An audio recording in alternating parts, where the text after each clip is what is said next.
Hello students, कैसे हैं आप लोग। आई होप सो के अच्छे ही होंगे। एक बार फिर से हम आपके सामने आ गए हैं एक बेहतरीन सेशन के साथ। स्टूडेंट्स, हमने लास्ट क्लास में आपको फील कराया था सर्कुलर मोशन का basic part, introduction, centripetal and centrifugal force, साथ में एंगुलर वेलोसिटी, एंगुलर डिस्प्लेसमेंट और acceleration in circular motion, which have two types. One is centripetal acceleration, which is toward the center of the circle, and another tangent acceleration, which is along the tangent of circle, which is due to change in speed of body while it is moving on a circular path. Now अपन अब discuss कर रहे हैं बेटा जी इसके बाद आपके साथ, वो है सर्कुलर मोशन का सेकंड पार्ट। बहुत ही बेहतरीन तरीके से आपको सिखाने वाले हैं टाइप्स ऑफ सर्कुलर मोशन। तो let us discuss with me. अगर आपको अच्छा लगे तो वीडियो को शेयर करें, सब्सक्राइब करें, चैनल को लाइक करें, और जिससे कि आप अपने जितने भी फ्रेंड सर्कल में जो भी आपके फ्रेंड्स हैं, सिस्टर ब्रदर, उन सभी पे शेयर करें जो क्लास 11th में हैं और क्लास 11th के साथ फिजिक्स को फील करना चाहते हैं, तो उनको शेयर करें, क्योंकि आपका एक शेयर किसी स्टूडेंट को फिजिक्स सिखा सकता है। स्टार्ट कर रहे हैं बच्चों यहाँ पर अब आगे की बातें। सर्कुलर मोशन में बेटा जी टू टाइप्स की बातें होती हैं। फर्स्ट ऑफ ऑल अपन बात कर रहे हैं uniform circular motion. Uniform circular motion,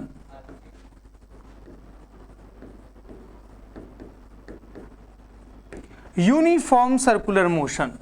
uniform circular motion में बेटा जी क्या क्या बातें होने वाली हैं, फील करेंगे। फर्स्ट ऑफ ऑल तो यही यूनिफॉर्म नाम क्यों पड़ा, here speed of body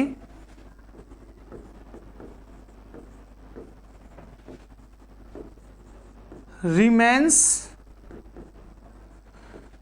constant.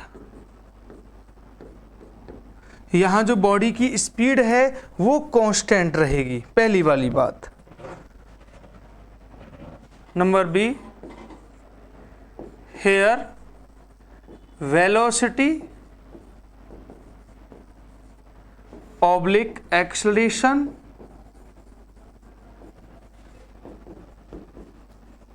of body changes in direction only। बेटा जी यहां होता क्या है, स्पीड तो कांस्टेंट रहेगी, लेकिन इस सर्कुलर मोशन है तो भैया डायरेक्शन तो चेंज होगी, सही। तो दैट्स बाय वेलोसिटी वगैरह में, एक्सेलरेशन, जितनी भी वेक्टर क्वांटिटीज हैं उनमें चेंज होगा। किसकी वजह से, डायरेक्शन की वजह से। क्लियर। वेलोसिटी कांस्टेंट रहेगी, सॉरी मैग्नीट्यूड कांस्टेंट रहेगा, स्पीड कांस्टेंट रहेगी, लेकिन डायरेक्शन चेंज होगी। That's by velocity acceleration constant नहीं हो सकते। जो वेक्टर क्वांटिटीज होती हैं, चाहे वो वेलोसिटी हो, एक्सेलरेशन हो, फोर्स हो, वो यहाँ कांस्टेंट नहीं रहेंगी डायरेक्शन की वजह से, बट उनका मैग्नीट्यूड कैसा रहने वाला है, कांस्टेंट। देखो बेटा अब दूसरी बात, हमने पढ़ा है कि सर्कुलर मोशन में टू टाइप के एक्सेलरेशन होते हैं। एक सेंटर की तरफ सेंट्रीपिटल एक्सेलरेशन, एक टेंजेंट के अलॉन्ग होता है टेंजेंट एक्सेलरेशन। तो जब यहाँ पर डायरेक्शन चेंज हो रही है तो उसकी वजह से AC की वैल्यू तो नॉन जीरो होगी, और जो AT है टेंजेंट एक्सेलरेशन है बेटा जी, वो आपके लिए क्या हो जाएगा, जीरो। जो AC की वैल्यू है वो नॉन जीरो रहेगी, उसकी वैल्यू रहती है v²/r, या फिर हमने पढ़ाया था r⍵²। और जो AT है बेटा जी वो तो वहाँ पर कांस्टेंट जीरो ही रहेगा, क्योंकि यहाँ स्पीड सेम है, तो फिर AT क्या रहेगा, जीरो रहेगा। ये सब यूनिफॉर्म सर्कुलर मोशन के टाइप हैं। यूनिफॉर्म बोले तो स्पीड यूनिफॉर्म रहेगी, यानी स्पीड बॉडी की कांस्टेंट रहेगी, ऐसे आपको ध्यान रखना है, ठीक है। तो ये सारी बातें आपको इसके बेहद पर याद रखनी है। और भी बातें आपके सामने फील करेंगे, आप फटाफट से इसको नोट कर लीजिए, फिर और भी बातें आपको फील कराने वाले हैं। ओके, स्क्रीनशॉट ले लिया। अब हम नेक्स्ट बात करते हैं आपके सामने, पॉइंट नंबर सी। आप देख पा रहे हैं जैसे ये सर्कुलर मोशन है, यूनिफॉर्म ही सही, तो यहाँ पर देखो ये सेंटर है, अब यहाँ जो फोर्स लगेगा वो सेंट्रीपिटल फोर्स लगेगा बच्चों, यहाँ कौन होगा बच्चों, उसका डिस्प्लेसमेंट हो जाएगा। तो आप देख रहे हैं कि फोर्स और डिस्प्लेसमेंट जो है वो दोनों के बीच में एंगल कितना है बेटा, 90 डिग्री है यहाँ पर, है ना। और जब एंगल 90 डिग्री होगा बेटा जी, तो वर्क इज इक्वल टू क्या होता है, वर्क होता है force vector dot displacement vector, ये वर्क होता है। क्लियर। अब जब फोर्स और डिस्प्लेसमेंट दोनों परपेंडिकुलर हैं तो उनका जो अपने पास डॉट प्रोडक्ट आएगा वो जीरो आएगा, यानी यहां पर जो वर्क होगा बेटा जी वो जीरो होगा, क्योंकि फोर्स और डिस्प्लेसमेंट बोथ आर परपेंडिकुलर।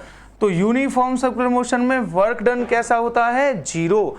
और इसी के हिसाब से अगर हम बात करेंगे नंबर डी, काइनेटिक एनर्जी जो होती है बॉडी की बेटा जी वो वेक्टर नहीं स्केलर क्वांटिटी होती है। और काइनेटिक एनर्जी क्या होती है बच्चों, वो होती है half M V square. V जो है वो बॉडी की स्पीड है, क्या है, वी बॉडी की स्पीड है, वेलोसिटी का मैग्नीट्यूड है। और ये स्पीड या वेलोसिटी का मैग्नीट्यूड कैसी क्वांटिटी है बच्चों, कांस्टेंट क्वांटिटी है। और जब ये कांस्टेंट है बच्चों तो दैट्स वाई अपन ये भी बोल सकते हैं कि जो काइनेटिक एनर्जी होगी बॉडी की वो भी कैसी रहने वाली है बच्चों, कांस्टेंट रहने वाली है। तो स्पीड भी कांस्टेंट रहेगी, काइनेटिक एनर्जी भी कांस्टेंट रहेगी। क्लियर।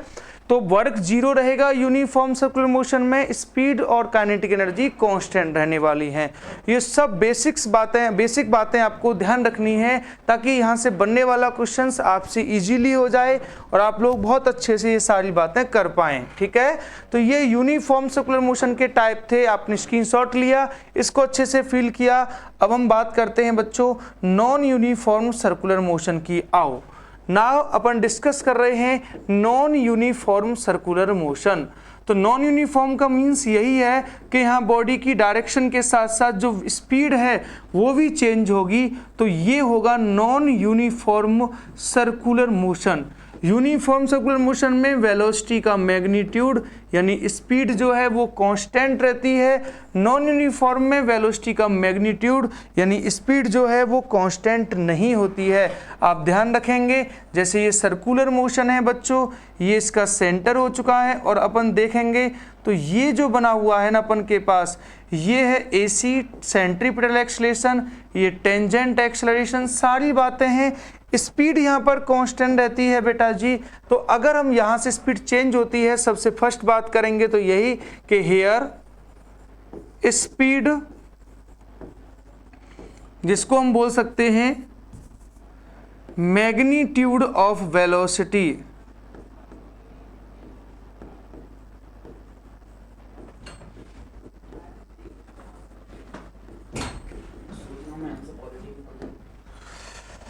स्पीड यानी मैग्नीट्यूड ऑफ वेलोसिटी जो है ये दोनों कैसे रहते हैं, चेंज होते हैं।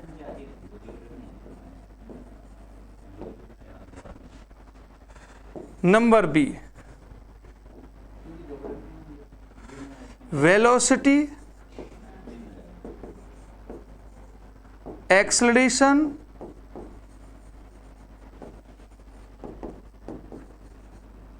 ये सब कैसे रहते हैं बेटा जी, चेंज होते हैं। नंबर सी, बेटा जी यहां पर डायरेक्शन चेंज होती है तो एसी भी नॉन जीरो होगा और डायरेक्शन के साथ साथ मैग्नीट्यूड भी चेंज होता है तो एटी भी नॉन जीरो होगा। और जब एसी और एटी दोनों नॉन जीरो होते हैं तो अपन फिर वह नेट एक्सेलरेशन फाइंड करने के लिए स्क्वायर रूट में ले जाएंगे, एसी का होल स्क्वायर प्लस एटी का whole square. Is that clear. ये सब बातें अपन को ध्यान रखनी है यहाँ पर। क्लियर। तो ये सब बातें आपको ध्यान रखनी है, कैसी कैसी बातें होंगी यहाँ पर।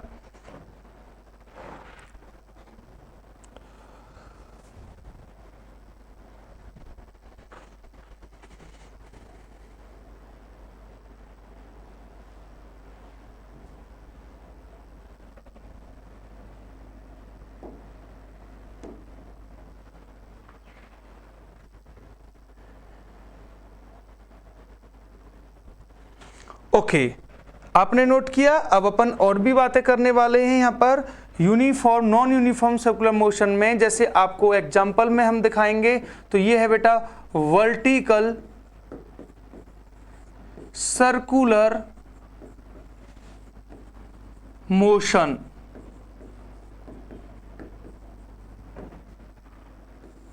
अब बेटा वर्टिकल सर्कुलर मोशन क्या होता है? वर्टिकल सर्कुलर मोशन में अपन ऐसे लिखेंगे, if a mass m is being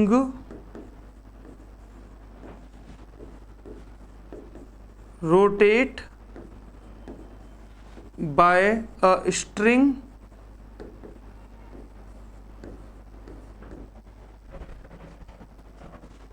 of length L with v speed on a circular path.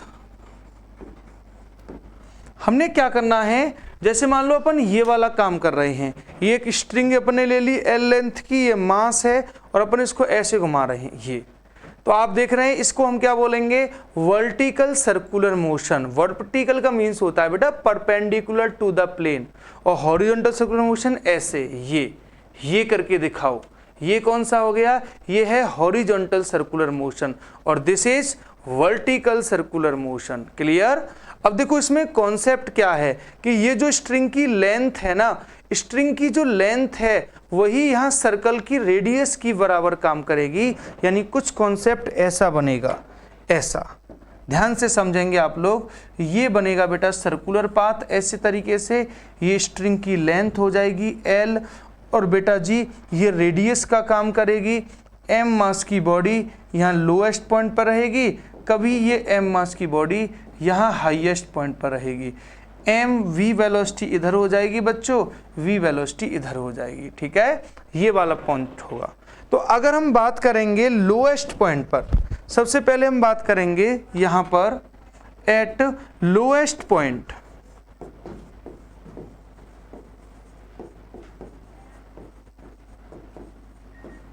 Lowest point का मीन्स बेटा जी जैसे अपन यहां बात करते हैं ए पर, तो आप देख पा रहे होंगे लोएस्ट पॉइंट पर बेटा जी जो टेंशन होगा स्ट्रिंग में वो तो ऊपर की तरफ रहेगा ही रहेगा, स्ट्रिंग में टेंशन तो एम जी कहाँ लगेगा, नीचे, और M B square upon L B कहाँ लगेगा, नीचे।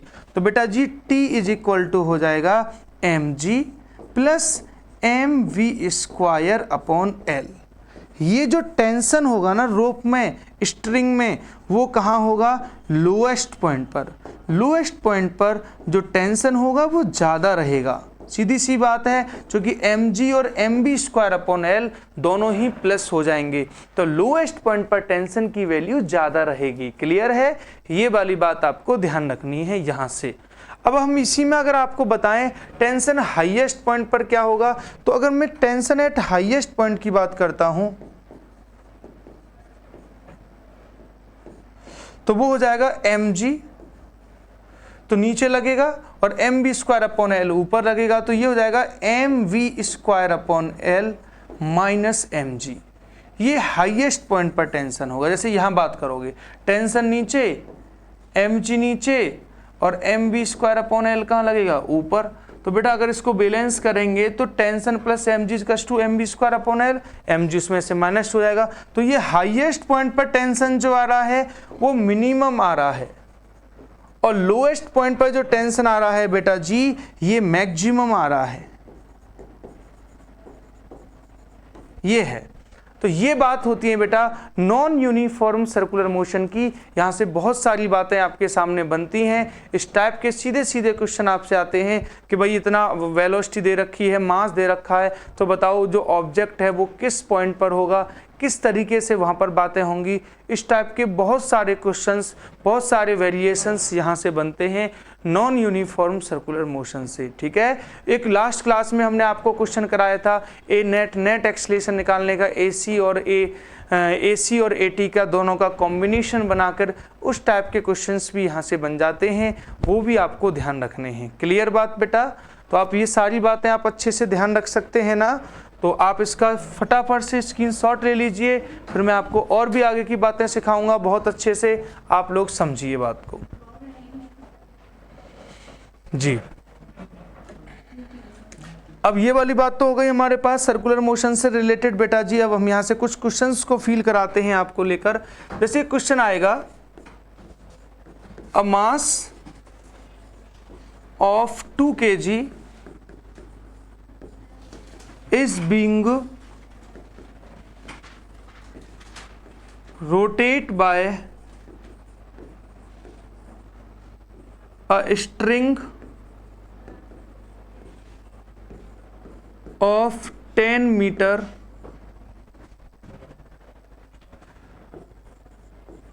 makes 14 revolutions in a minutes, then find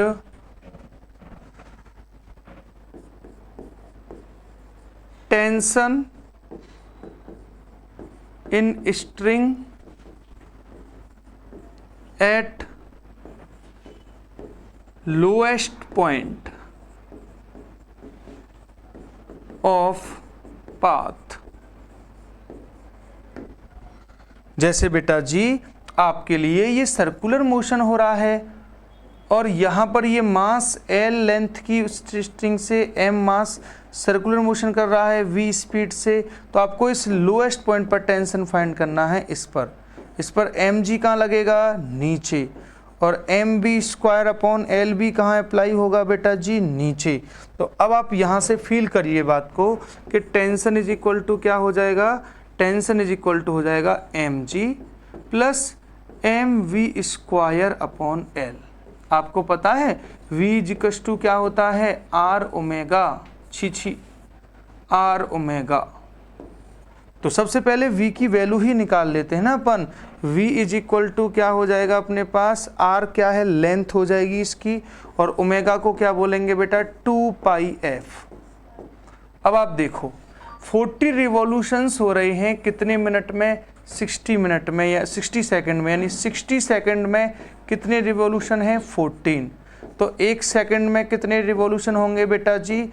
14/60। ये हो गई फ्रीक्वेंसी। तो बोलो v इक्वल टू कितना हो जाएगा? L कितना दे रखा है? 10, 2 पाई की वैल्यू होती है 22/7, फ्रीक्वेंसी 14/60। 7 से ये कट जाएगा बेटा 2 टाइम्स, है ना। अब देखो उसके बाद 0 से 0 कट जाएगा अपने लिए, 2 से ये 6 कट जाएगा 3 टाइम्स, तो ये हो जाएगा ना 44/3। ये v हो गया बेटा जी। m की वैल्यू कितनी दे रखी है? 2। g की वैल्यू होती है 10।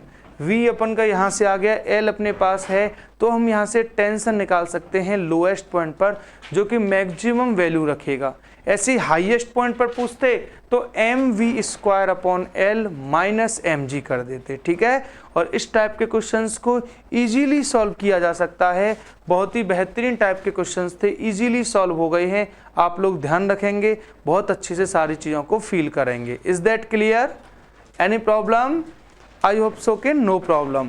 तो ये बहुत ही प्यारा कॉन्सेप्ट था, आसानी से मैंने आपको फील कराया है। सभी लोग ध्यान रखेंगे इसको, बहुत अच्छा कॉन्सेप्ट था। ऐसे क्वेश्चंस डायरेक्ट बन जाते हैं और आप लोग ऐसे क्वेश्चंस को फोकस करेंगे, ठीक है बेटा।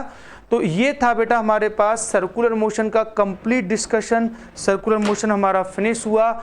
अब नेक्स्ट क्लास में हम आपको लॉज ऑफ मोशन फील कराएंगे। लॉज ऑफ मोशन में क्या क्या बातें होती हैं वो सब बहुत अच्छे से फील कराएंगे।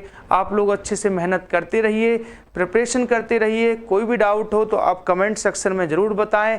अगर आपको वीडियो अच्छी लगे तो अपने फ्रेंड सर्कल में ज़रूर शेयर करें, ताकि उनका भी भला हो और वो भी बहुत अच्छे तरीके से सारी चीज़ें सीख पाएँ। तो मिलते हैं आपसे नेक्स्ट क्लास में और फीलेबल कॉन्सेप्ट के साथ। तब तक आप अपना ख्याल रखें, अच्छे से पढ़ाई करते रहें। जय हिंद, जय भारत।